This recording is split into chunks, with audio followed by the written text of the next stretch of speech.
Welcome back to Shaboom, our weekly podcast for and all about baby boomers. I am Rick K. Jones, your host, captain, guide, chief bottle washer, whatever you want to call me.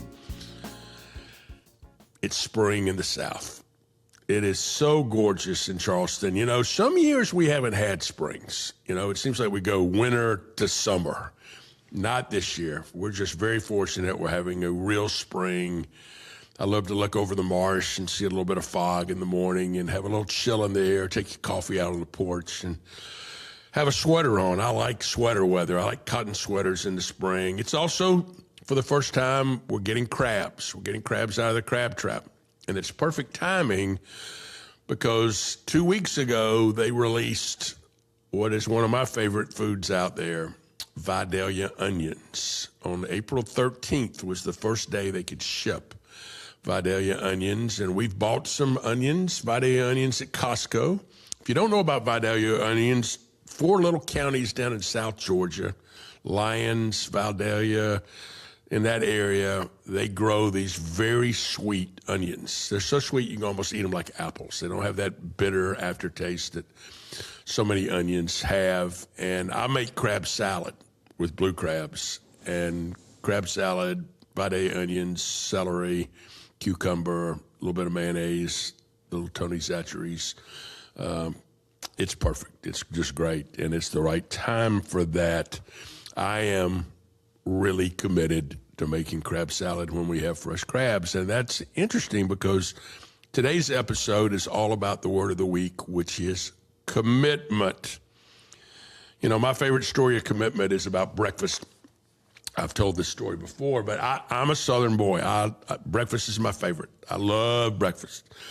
I don't like continental breakfast. I'm not a European, give me a roll and an espresso guy. No. I like real Southern breakfast. I like bacon and eggs and sausage and grits and biscuits and gravy and maybe a little, fruit on the side. I mean, I like real breakfast. And I like to remind everybody, do you know the difference between the bacon and the eggs? Well, the chicken was involved, but the pig was committed. There's a difference. So I like to know, are you committed about things? So let me tell you some great sayings from famous people about commitment. Abraham Lincoln said, commitment is what transforms a promise into reality. Jim Rohn, who was a great motivational speaker back in the 50s, 60s, and 70s, said, motivation is what gets you started. Commitment is what keeps you going. Here's another great quote. Commitment is an act and not a word. That's from Jean-Paul Sartre.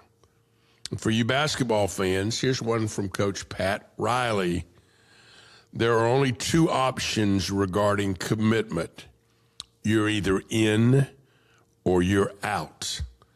There's no such thing as life in between. I really love that. That's true. You know, I've always believed that the world would be best served if people would actually do what they say they will do. This isn't hard. If you say you're going to do something, then do it. If you're not going to do it, don't say you're going to do it. Don't tell me you're going to pray for me. Don't tell me you're going to look out for me. Don't tell me you're going to pick me up. Don't tell if you're not going to do it. Commitment is the glue to doing what you say that you're going to do. If you do say you're going to pray for somebody, it's really easy. Stop what you're doing and just do it right then. Just say, hey, I'm going to pray for you. Stop. Hey, Lord, take care of her. I mean, that's not hard. Just do the things you say you're going to do. Like Nike says, just do it. My guest really understands commitment in every way, as a mother, as a wife, as a broadcaster, and as an overall wonderful human being. Our guest today is Debbie Antonelli. Debbie really exemplifies the idea of turning success into significance. Let's welcome Debbie today to Shaboom. Hey, Debbie, thanks for being with us today. Rick, you're the best, man. I'd do anything you say. You're the boss. You're the big daddy. Well, I appreciate that. I start every guest with the same two questions. Number one, where were you reared? And secondly, who influenced you as a child the most? Well, I was born in Fayetteville, North Carolina. My father was with the Air Force Base at Pope in Fayetteville, and I lasted 2 weeks in North Carolina. And my parents went back to New York, but I spent the first 13 years of my life in upstate New York around the Poughkeepsie area. Both my parents were IBMers. My mother was also a nurse. And then we moved to North Carolina and Cary, and that's where I started eighth grade and high school, and then, of course, NC State is my, opportunity to play basketball for Kay Yow, a Naismith Hall of Famer, which is one of the great influences in my life. But early on, I think my parents were my greatest influences. They worked. They were hardworking. My mom worked third shift so that she could be home when we got on the bus to go to school, and she would be home when we came home from school. And then she would sleep during the day. My dad worked, regular 9 to 5 at IBM. And so we just, I'm the oldest of three girls, and we have always found a solution. We've always figured it out. And I think it's carried forward into how my husband and I raise our boys. Well, let's talk about Coach Yao for a minute. Do you remember how she recruited you? Do you remember that process? Yes, I sure do, Rick. When I moved to North Carolina, I was 13. My parents took me to an NC State basketball game. I sat on the railing in Reynolds, and that's where I learned that girls could play basketball in college and get a scholarship to do it. I did not know that. Times much different, right, in the early 80s. But once I saw those women playing basketball, that's when I decided, even though I played multiple sports, that that was what I wanted to do. I wanted to make myself good enough that she would pick me. So I went to every camp and clinic that she offered. I tried to put myself in front of her as much as I could. And when it came down to the actual recruitment process, I went through the whole process. It was much different back then, right? We didn't have summer basketball. I sent my basketball schedule to every coach in North Carolina to try to get them to come see me play so that I could get a scholarship. But my dream school was NC State. I did have a full offer from North Carolina, and that sat on my kitchen table for a while. And the reason why it sat on my kitchen table for a while is because I had gone to NC State on my recruiting visit with Coach Yao, and at the end of my visit, they told me that they were interested in someone else and that they were waiting on somebody else. So while they were waiting on someone else, I have this offer from North Carolina sitting on my table. And it just is by happenstance that I run into Coach Yao. I played softball. So did she. I ran into her at an event. And I learned at that point that because she wasn't allowed to talk to me, right? She's not supposed to be talking to me. But she did say in passing that the person that they had hoped to sign had decided to go somewhere else, and that that scholarship was now available. And I was like, well, I got a full offer from North Carolina. And I think it's a little bit surprised her. Then, they didn't want me.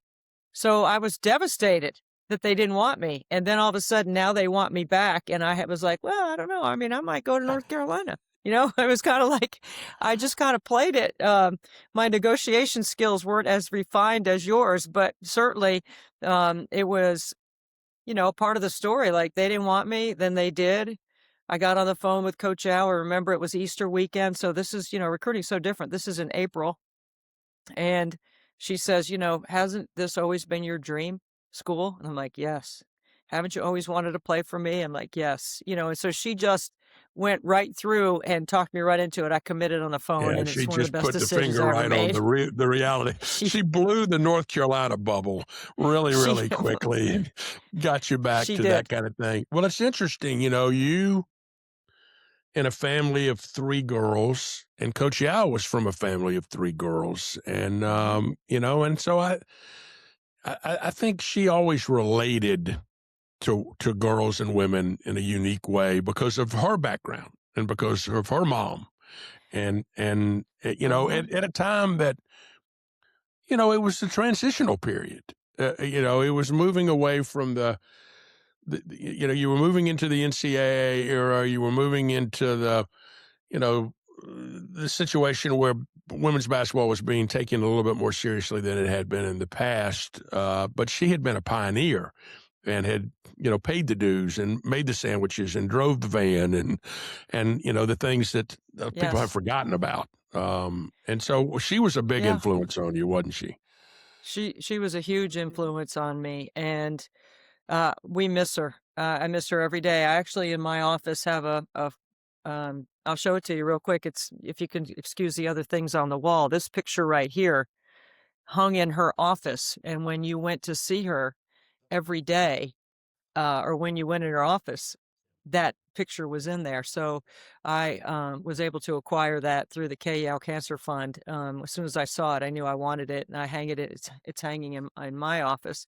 Um, she was an incredible teacher, um, and a disciplinarian by not by loud or vocal or physical. It was more like you never wanted to let her down. She had built these incredible relationships with each one of us, and she knew how to get the most out of us. And she didn't do it by stern yelling, screaming, stomping around. I never remember her missing practice. She was always there. She used to drink coffee out of this little 8-ounce styrofoam coffee, she'd have a black coffee, which I drink black coffee, and she, would be in the way in practice. Like, you're running a drill full court, and she's in the lane, and She's she in with the her lane with coffee. her coffee, right? Yeah, and you're trying and she wasn't a strong physical, she was a very, you know, um, small, slight, build. You didn't wanna knock her over, she was in the way, but, eventually later on, other teams that came through, she did break both her wrists because she was in the way under the basket, somebody ran her over and she fell back and broke both her wrists. So, but when I think about my incredible opportunity to play for her, it's one of the best decisions ever, and I have always considered NC State an incredible launching pad for me. To go from not on what I call myself is not on the scouting report to not being wanted to then all of a sudden getting an opportunity to play. And a lot of people, thought I was too slight, not strong enough, not fast enough, whatever, all those things that people say about recruits, but I could shoot it and I was going to be in the best shape. And in the preseason drills, I won most of them because I was not going to let 1 ounce of me not be prepared to do the best I could to play because I love it and I still love it. I love it so much. I'm still doing it. Well, failure is a great motivator. I mean, and failure is rarely fatal. And when you're fearful that something that you dreamed about isn't going to happen, it makes you work harder because at that point, there are no guarantees. You're going to make sure that you leave no stone unturned. And I think you've done that in your professional career too. One more comment about Coach Yow. I do have a great picture of me with her on my mantle in my office because I was Oh, fortunate enough to get to know her and work on the Kay Yow Foundation in the early days, hmm. and also had the privilege of going to her funeral. And it's the only funeral I've ever been to where she had passed and did an altar call at her funeral. She had a It's video amazing. where she said, "Hey, it's me. I'm in a great place today. Are you going to be here with me?" I mean, Yeah. I've never seen anything like it. I mean, her faith through the Hmm. cancer battle never wavered, ever. It was Unbelievable. an incredible story about making your battle very public to help someone else. It's the greatest example of servant leadership. And that's what she believed. The strongest quality of a good leader was service. She always believed that. She always said that. And I have followed that motto, honestly. I call it build, serve, empower is what I use as my decision makers in anything that I do, any choices I make, whether it's family or career. I think about being a builder. She was that. I think about being a servant. She was that. And if you do those two things together, I think you can galvanize and empower other people to do the same thing. Well, your husband, Frank's also one of my favorite people. Where did you meet Frank? Oh man, Frank, I don't know anybody smarter than my husband. He is June 15, 1987, 9 a.m., first day of grad school at Ohio University. That's where we met. I have the dress I was wearing on the first day of school. I saved it. um, that's where we met, and there were 10 of us that started grad school at Ohio University. There were 6 guys and 4 women, and on the first day, we went around the room and said who we were, what we wanted to do, what we hoped to become, and I realized at that point that Frank had grown up on Long Island near where my relatives were. He played baseball at Columbia. I knew 2 guys that I grew up playing Little League baseball with in Hyde Park, New York, that played, with Frank at Columbia that were his teammates that I knew, and then we just had that commonality. We started from there, and then, the stories of Athens, Ohio are real. You go out every night, you play hoops every day, and you go to class in the morning, and that's what you do, and, that's what we did, all 10 of us. Well, That's the where it started. Ohio U, the Alumni Association of the graduate program at Ohio U is incredible. And I've got so many friends in the industry that went through that program, and there's a kind of a bond of the OU graduates that we'll go to places like the Final Four or the college football playoff or other places, and there's Yeah. always a cocktail party that's hosted by Ohio University for the alums, and part of it Mhm. is alums take care of other young alums in helping them along the path, which I think is pretty cool. I will say this, Debbie, I'm a big faith-based guy, and I do believe that one of the most overlooked parts of God is God's sense of humor, and I find it ironic that you were raised with all sisters and that you and Frank have all boys. Uh, you know, my mother was similar. My mother had 2 sisters, no brothers, has 3 boys, and she said when I was the oldest, she said, "I had no idea what to do with boys." I mean, and so, because you never had any boys, Right. around. So that's really kind of interesting, I think. I say the only thing better than 3 boys would have been 4. We absolutely love it. We have such a special bond with our guys, and, my mom and dad have 8 grandchildren, and, they have a special and unique relationship with all 8 of them, and it's wonderful to watch and experience. It's just really fun to be around. My guys are all now grown up, and they are young men, but they are still a big part of everything that we do, and, we just love having them around. I have found, not everybody, but I have found over the years that there was so much discrimination against women's athletes. There just was. I mean, Sure. it was. There just no doubt about it. But I think having 3 boys allowed you not to be bitter about men's basketball, and it has led you to being one of the few people I know that crosses both. I mean, you call men's basketball, first woman to call March Madness on the men's side. You call lots and lots of men's games as well as women's games today. You just love the game, and it comes through pretty loud and clear whether you're broadcasting men or women. Talk about that a little bit. Well, yeah, thanks, Rick. It's really important to me that I have a balanced schedule, 50-50 men and women. For the longest time, getting to the men's game was such a goal, and it's because that's where all the attention was. I mean, I would work 80 women's basketball games, and then I'd show up at the ACC men's tournament for Raycom and be the reporter, and I would get more visibility, more attention, more comments about my work at that event for one weekend than the prior 4 months. And so now we're at a much different stage, which I'm very grateful for, that the women's game, as I have advocated for it strongly, I always believe something that Pat Summitt always believed, and that is that although you could work in the men's game and you can be on the men's side, and she certainly could have coached on the men's side if she wanted to, she believed her place was in the women's game where she could have the most impact and influence. And I'm hoping that I've been able to have that. So every time my platform rises in basketball, I try to remember why it rose, how I got there, and what good I can do with it. And I think I'm hopefully doing those things on the women's side, and I'm doing that with Special Olympics as well. No, I remember somebody asked me years ago, they said, "Rick, when did you become such a proponent for women's basketball?" I said, "The day my daughter was born." It's not hard. I mean, at that Yeah, point, you look around and right. go, "No, no, no, no, no. I got to make sure she has the same opportunities that I had as a boy, in a unique way." I will say this: with the recent,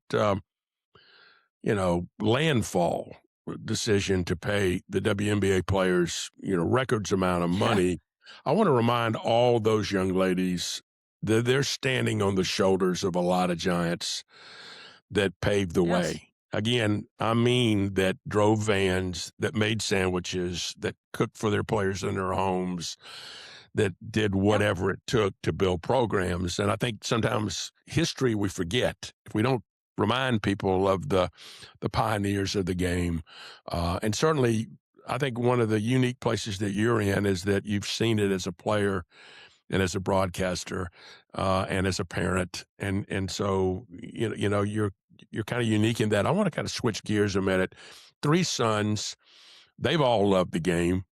Um, uh, but Frankie is special. We call him a special needs child, and y'all found a unique place in Clemson in the life program. And I didn't realize this. My sister-in-law has showed me this television show about that program that's, taken the country by Yeah. storm. So talk a little bit about that program and how that has impacted Frankie's life.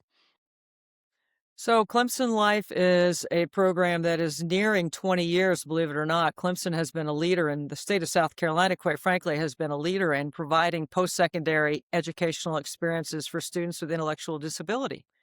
There's no reason why Frankie shouldn't have the opportunity, like others or families like ours, to be able to have that college experience.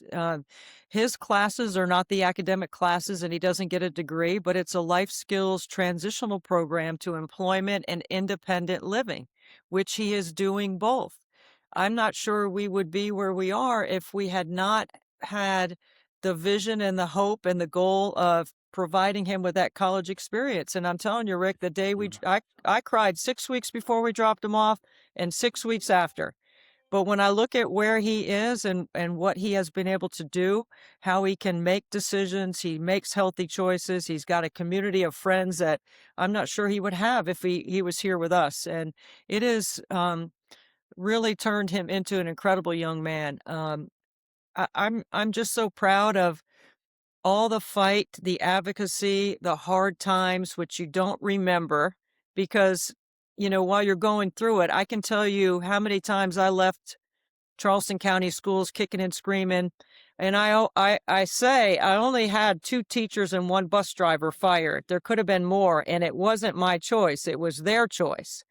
I just wasn't going to let them cookie cut their way through Frankie's opportunity. I mean, I wasn't going to sacrifice him in the process. So either you pick up your end of the game and do your part on the team, or you're going to get cut. And so, unfortunately, a couple of them had to get cut along the way. That was their choice. But I look at all of that and I think about the incredible opportunities that he has had. Clemson is a 10% acceptance rate for the life program. That's 1 in every 10 families like ours that gets an opportunity to experience that. And I turn my advocacy once he's employed and living independently to trying to help other universities realize the same opportunity. And so one of the proudest things that I have ever done is help NC State. It took 3 years. It was my advocacy with board of trustees, stakeholders, people with money, coaches. I made my own meetings on campus to meet with deans. I was way out of my lane. But if somebody would give me 15 minutes and I could explain to them what this would mean for, in this particular case, what it would mean for NC State, not just for families like mine, how this will help the intellectual IQ of the entire community, how this will benefit NC State in ways they hadn't even considered. And then finally, this is just the completion of the first year of the Elevate program at NC State. It took 3 years to get there, but the House in North Carolina appropriated $3 million for NC State to start a program, which I was not counting on. And I always give credit to Mr. Wendell Murphy for helping me with that, because Mr. Murphy was right there with me along every step of the way, trying to help make a difference for NC State.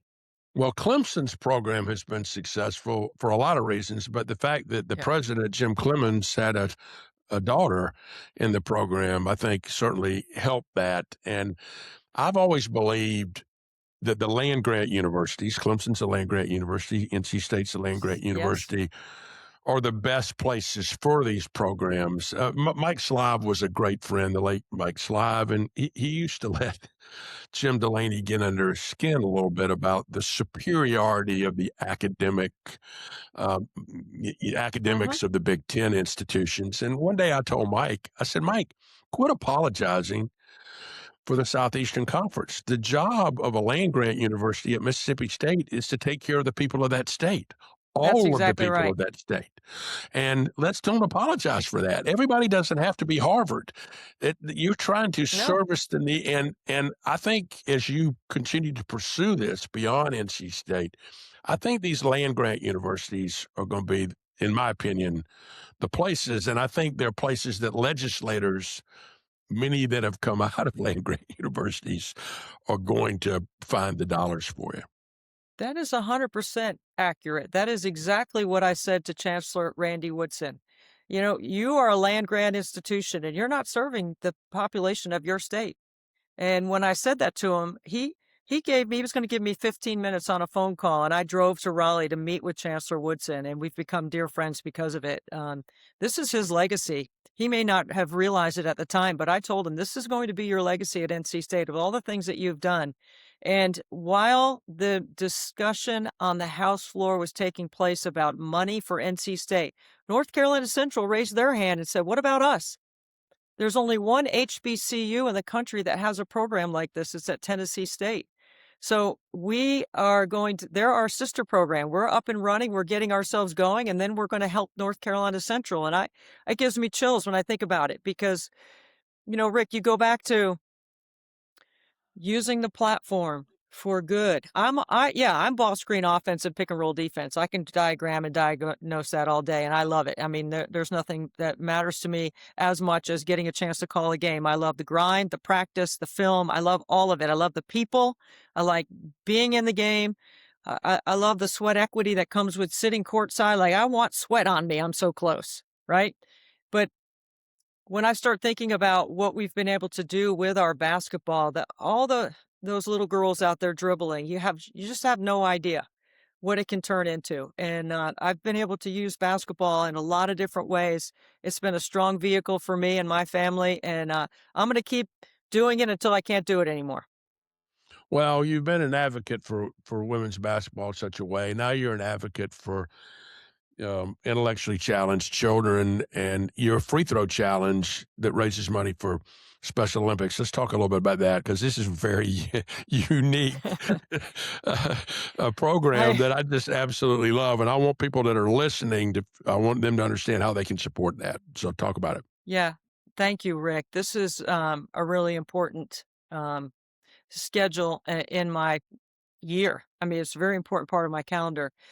24 hours, nothing but net is a 24-hour free throw shooting marathon. I make 100 free throws on the top of every hour for 24 hours. It takes me about 15 minutes to make 100 free throws. And then we have a live stream that carries program in the next 45 minutes. We have in 7 years, because this is year 8 coming up, May 9 and 10, it'll be at the Town Hall Complex in Mount Pleasant at the gym, which um, has been changed to the Deb. It's the Debbie Antonelli Gymnasium. The mayor of Mount Pleasant put my name on it. I have a hard time saying it. It's so humbling to think about it. But in 7 years, we've raised $1.4 million shooting free throws, mainly in my driveway. We're moving it to a gym because we're going to try to involve more community, food trucks, live music, things. I've got a truck now I've borrowed from the state of Texas that has 4 baskets on it. It's a mobile fundraising unit. It's got my branding on it all over the state of Texas. They've got 4 of these trucks. They let me borrow one. I drove the truck after the Final Four from San Antonio to Charleston with my sister. It is quite a visual. It is an incredible opportunity to create a lot of awareness. And in year 8, I'm hoping that we're getting closer to the 2nd million. I do remind people that I get AARP mail. What I'm doing is not easy. The fitness that comes with it, the challenge is real. It's getting harder. And, you know, I mean, I don't know many people my age that are trying to attempt to do this. Even a young 30-year-old who went out and tried to make 100 free throws in 24 straight hours would find it challenging. But it's important to Even me to shoot staying it up at a high clip. 24 hours would be And that's challenging. hard. I can stay awake for 24 hours, Rick, because every hour the money goes up. At some point, even at 2 in the morning or 3 in the morning, somebody is making a donation. And I know we've talked about this before, we're both big on the handwritten note. I have in 7 years, I have written over 5,000 personal handwritten thank you notes. It doesn't matter how much money people give. I write them a note and tell them thank you because it means a lot to me. And it means a lot to our family. Without Special Olympics in sport, and think about what sport is supposed to do. It's supposed to give you an opportunity to train and organize, make good choices, socialize, organize, compete. That's what sport's supposed to do. Well, Frankie needs those same things too, and because of that, he's been able to go to college. All of those things have helped him make good decisions and have the confidence to do so. Well, and also he becomes a role model and hope for other young people that could be me and other families that say, hey, they did it, but to Right. do that, it takes money. If you're telling me only 1 in 10 get accepted, that means 9 out of 10 don't.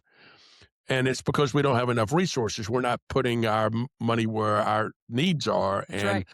And in your 24-hour free throw challenge, it allows you to elevate the dialogue about a lot of Exactly. issues that you use that as a component to that thing. I have a book coming out next month called The Business Tithe. And basically the book is I'm trying to get small business owners to donate 10% of their profits to something they care about. And if there are 36 million small businesses in America, if all would do them, I don't need the federal government. I mean, it would rain money. And I'm trying to remind business owners, you won't miss the 10%. The 90 is enough. And the 10% will compound like you can't believe. But one of the things I'm doing right now is I'm working on a concept called the NIL tithe.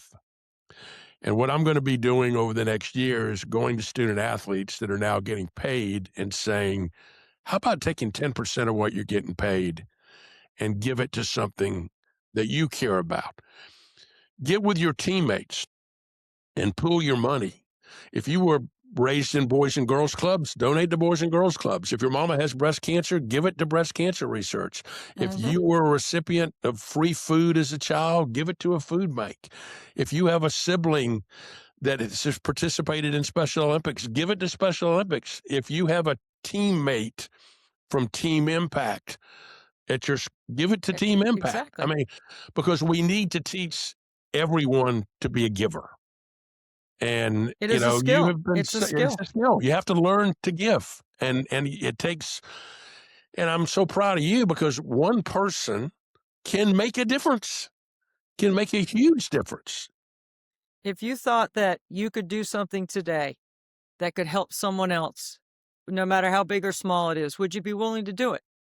You know, um, for me, you know, my family is concerned, I will say, about the level of fitness and what it requires physically, mentally, emotionally for me to do what I'm doing, but I can still do it. And so as long as I can still do it, I'm going to keep doing it. And yes, the training is hard. And yes, things are aching and, I mean, it's just not getting easier.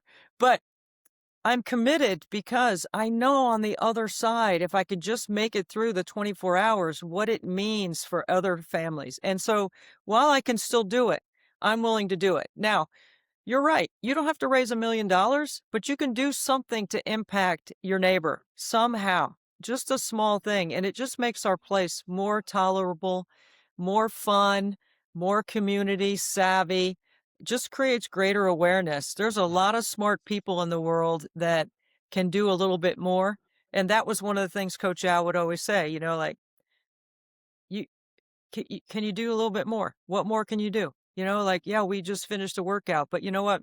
How about get some extra shots up, or, we just finished doing, something in study hall, but could you give a little bit more? Like, what more can you give? And giving is a skill in a lot of different frameworks, not just money. not just time. Just having an awareness is important as well, and I think that's part of what the fundraiser has done is, we've got other states that are doing something similar, not doing exactly what I'm doing, but the branding is growing, and if one day it could be like the polar plunge, man, we would or the torch run, that would be incredible for Special Olympics. Well, my wife Charlotte's an old first grade teacher, and she always reminds me, honey, draw them a pie chart. Make it really simple. I want you to right now to tell everybody listening how they can support this. Where do they go? How do they donate?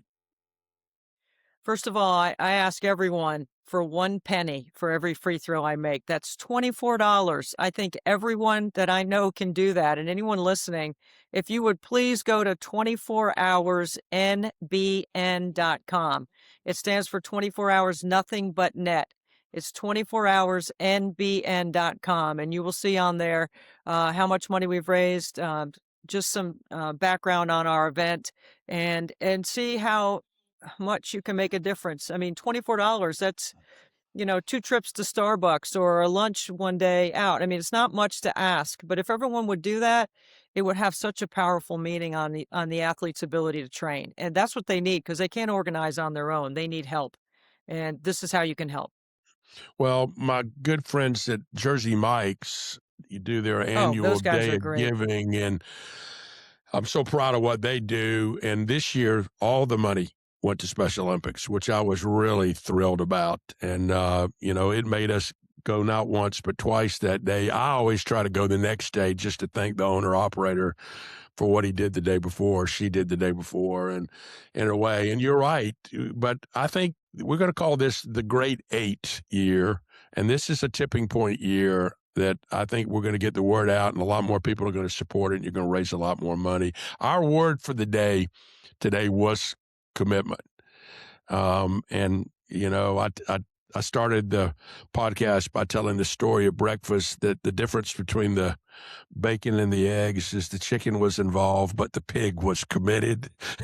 and you could certainly remain committed to this. And I'm so proud of you. But what else is on your bucket list? I mean, I know here you are trying to raise money for Special Olympics. You're trying to get more universities to do life-like programs. You're trying to continue to help women succeed through basketball. You're continuing to call men's basketball. You continue to call professional basketball. What else? What's on your bucket list, though? What else do you Yeah. want to do? I mean, I literally am living the dream. I would love to call more high profile games. That's a small thing. I would like to see the women's game continue to evolve where we're economically solvent and fiscally responsible on our side, that we can continue to economically make decisions around our game that grow. I'd like to see more creative inventory around the women's game to elevate it. And if I was in charge of, you didn't ask me this, but and if I was in charge, I would give $1 million back to some media companies and tell them that they're responsible for sharing 100 stories inside the women's game. That's the greatest way to grow women's basketball. I would give $1 million back with a number telling them that you got to produce, whatever. I mean, whatever, because what the major media companies, and including ESPN, which I would love the money to go to ESPN, that's my employer. I say that because production time, storytelling, platform, distribution. We at ESPN, we have the best. Okay, we're best suited to do that. I would, if I was the NCAA, if they had the money, I'd give them $1 million back to ESPN and say, give me 500 stories on women's basketball. Budget out to grow our game and start with the tournament and work backwards. That's what I would do. Well, they really built the Olympic brand on what we call the up close and personals. You wouldn't care about the Olympics unless you knew the stories of the athletes. That's right. And this is a great example of being able to to tell those stories in a unique way, because again, when you have success on the court and you get an education, then you have a chance to contribute to society in a bigger way. And those are the stories, I think, legacy stories of women being empowered and the game helping them realize their dreams, reach their aspirations, and then successful people can help other people. Unsuccessful people can't. That's And right. so, I tell about businesses all the time, somehow profit became a bad word. Profit is a very good word. The difference between a not-for-profit is it's a tax designation. It's not a goal. I That's mean, right. That's right. your not-for-profit's got to raise a lot of money. It's just you're not giving it back to shareholders. You're giving it to causes. But I think we're at a crossroads right now. And I think one of the key components was I went through an era where a lot of women that became CEOs and CMOs had to fight the presumption that they were going to just help women. And it's almost like they went overboard in not helping women. Madeleine Albright years ago said there was a special place in hell for women that won't help other Yeah. women. But I think we went for a period where the glass ceiling had affected some of the mindset. But we're recently seeing a lot of what I call Title IX women executives, women that, because of Title IX, learn skills that help them in their job, that help them to get to positions of authority right now. And a lot of women leaders are saying it's okay to support women's athletics financially. And I remind them the men have been doing it for centuries. It's okay That's right. to be able to do that. And I think that those monies going to support women's athletics in the professional leagues or in the collegiate leagues are helping us be able to tell more stories and to put more airtime against that. Our friends at Scripps are beginning to really make a difference, I think, in women's sports with women's soccer and women's basketball. And why not? Let's face it, in America, the woman, it still is the chief financial officer of the family. That's right. When We I go make out all of the town, decisions. I'm when glad I go out of town, Charlotte Charlotte says, "Where are you going?" I say, "I'm going to Houston." Charlotte knows. Here's $200. I don't. She controls all the money, and I think we're seeing that in America today, where a lot of women executives are finally seeing the light and supporting women's athletics. I think there was a time when you felt like you had to sacrifice something to be able to reach the top. Like, um, I don't think women feel that way anymore. I think women feel like we have come to a place where we have earned it. Now, does the stigma still, do I have to work twice as hard? Do I have to be more of a FaceTime? Do I have to be? Yes, I still think that is true. I think there is a lot of that, especially working in men's athletics. So the guys still test me. They used to test me a lot. I don't think they test me as much now. I mean, actually on ESPN, besides Dick Vitale, who, let's say prayers for Dickie V and Dan Bonner, there's nobody that's been on the air longer than me at ESPN. I have been on the air longer than anyone else, any other analyst that you can name in college basketball.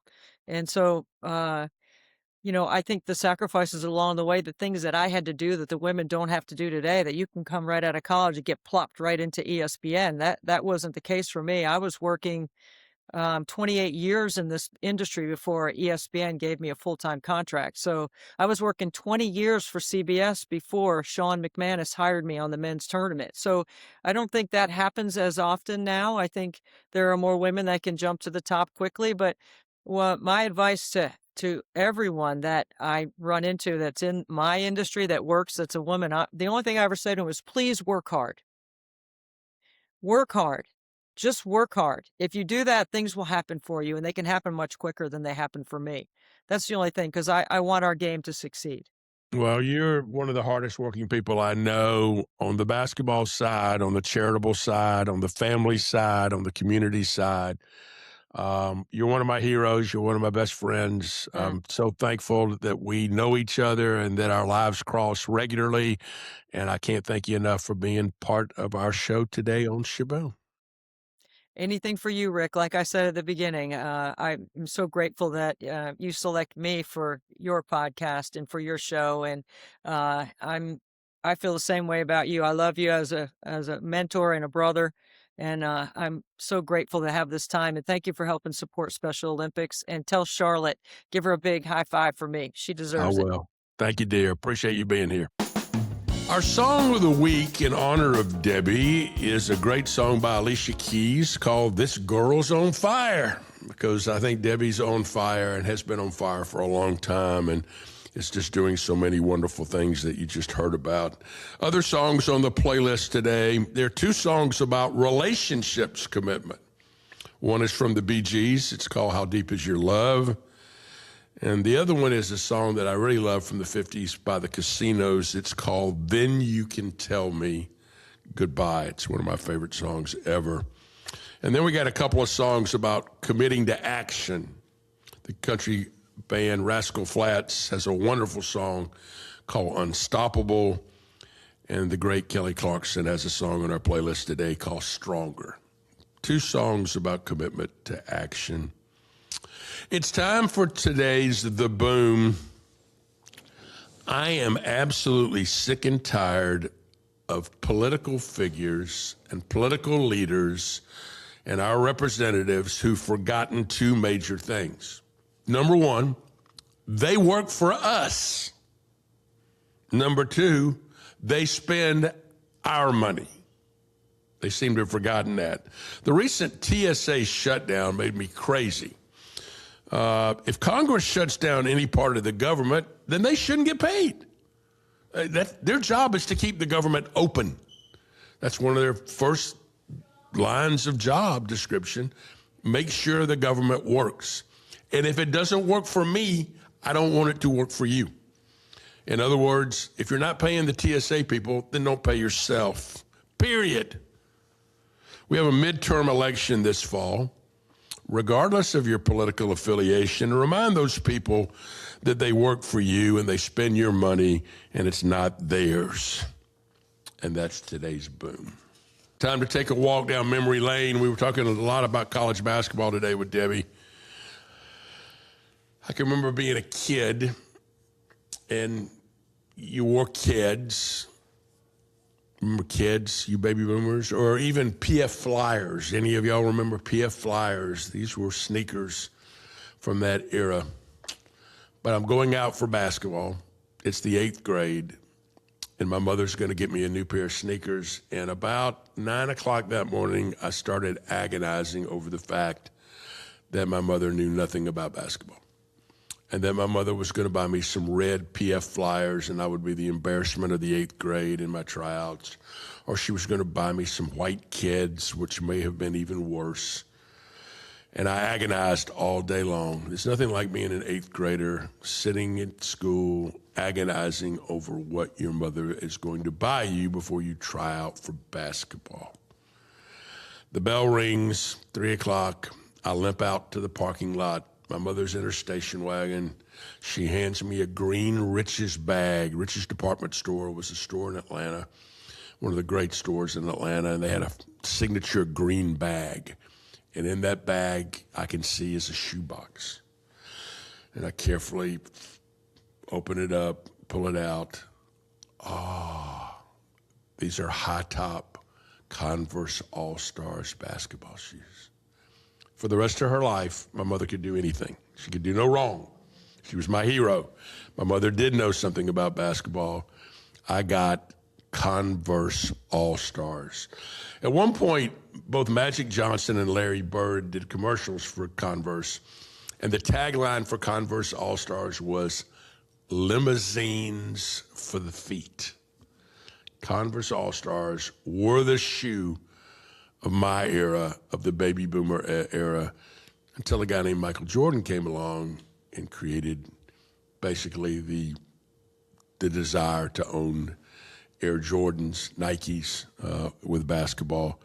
But that first pair of Converse All-Stars, I'll never forget that, putting those on and going off to tryouts for 8th grade basketball and making the team. I owe it all to my mother and to Converse All-Stars, and that is our trip today down memory lane. And I bet a lot of you out there have a Converse All-Stars story. And if you do, send me an email or post something on our website and let me know about that. It's now time to get back on the road with Rick. Indianapolis, Indiana is kind of the center of college basketball in a lot of ways. They play a lot of NCAA tournaments there. And why do they do that? Well, number one, the state of Indiana is passionate and crazy about college basketball, but the real reason is this. For decades, the NCAA was based in Kansas City, Missouri. And when they moved to Indianapolis, it was paid for by the business community. It was free. The building was free. The movement was free. Moved to Indianapolis. But the quid pro quo was every 4 years they get to host the men's Final Four. And every 4 years they get to host the women's Final Four. So you have a lot of Final Fours there. So I spent a lot of time in Indianapolis, as I know our guest Debbie has done herself. There's a wonderful deli in Indianapolis. It is a Jewish delicatessen that would rival any in New York or anywhere else. It's called Shapiro's. It's an institution in Indianapolis. They make unbelievable pastrami sandwiches, corned beef sandwiches, blitzes, potato pancakes, you name it. They got probably 50 different kinds of desserts every time you go in there. It's cafeteria style. You go down the line, say, I want the coleslaw, I want the potato salad, I want that, but cut me the roast beef or cut me the pastrami and let me have a pastrami sandwich. It's a wonderful place. For me, the go-to, get a pastrami sandwich, coleslaw, a big kosher dill pickle, maybe a little potato salad. It's a great meal. Shapiro's Deli, Indianapolis, Indiana, on the road with Rick. We've had a great show today, so it's time for the last word. The great Coach Vince Lombardi said, "The quality of a person's life is in direct proportion to their commitment to excellence, regardless of their chosen field of endeavor." Let's all say amen to that. I hope you will commit to being back with us next week for another edition of Shaboom.